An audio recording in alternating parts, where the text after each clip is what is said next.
This is pretty exciting. Yeah! Okay, so I want to introduce you guys to an app called Travelgram.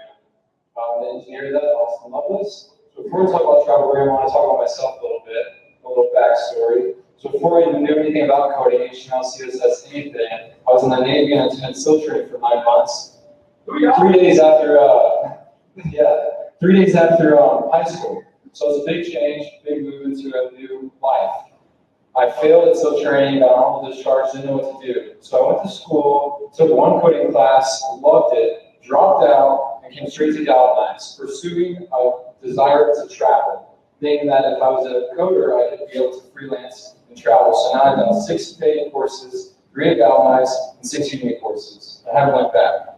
So the problem with apps like Instagram, Snapchat, Twitter, and Facebook is like they have so many posts dedicated to more than just what you're wanting to look at, like memes, selfies, travel posts, all sorts of things. So with Travelgram, the solution is to dedicate an app specifically to traveling, because who here likes to travel? Everybody likes to travel, so like why not have an app dedicated to traveling? So here's a quick demo of the app. We'll start off with a splash page showing you what you're going to see in the app, and maybe have a call to action to sign up. Now this authentication we're doing is a one-time password authentication. We're going to enter our phone number, and we're going to create an account. It's going to send us a text message back with the code to authenticate our user. So the user doesn't have to sign in again if they leave the app. They're automatically signed in forever unless they log out. When you create a username and a password to be stored into the database, so when you make a post, it associates that post with your username. So as you can see, I've been logged in before, and I've had a few posts on like different traveling trips I've taken, and then we can go ahead and delete a post.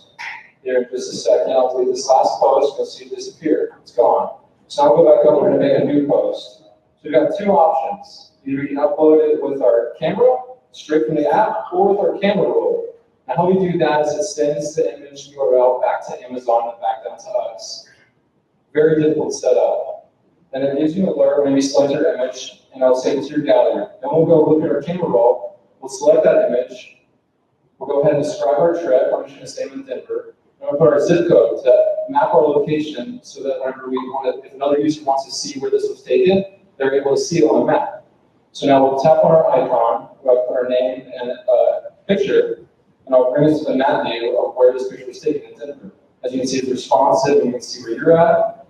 And then we'll go ahead and log out. We'll be brought back to the splash page where you can log back in. So the technologies I used React Native to build the app. Google Cloud Functions, my serverless server to authenticate my users, which connects to Firebase's database with their authentication. I use Amazon S3 to host my images from your camera roll or from your pictures. I use Expo as a simulator for the app to help build it. Very difficult to use. Twilio to help send the text messages back down to you with the code to authenticate the user. Google Maps to show the map view of where the user is located. Heroku to deploy the backend, Postman to test the backend, and Node and Mongo database to build the backend. So the biggest challenges I faced was poor planning, honestly. Just like not understanding where I should put my data in the beginning and just jumping right into it because I was really excited for the apps. I was very passionate about it. Wrong. Don't do that.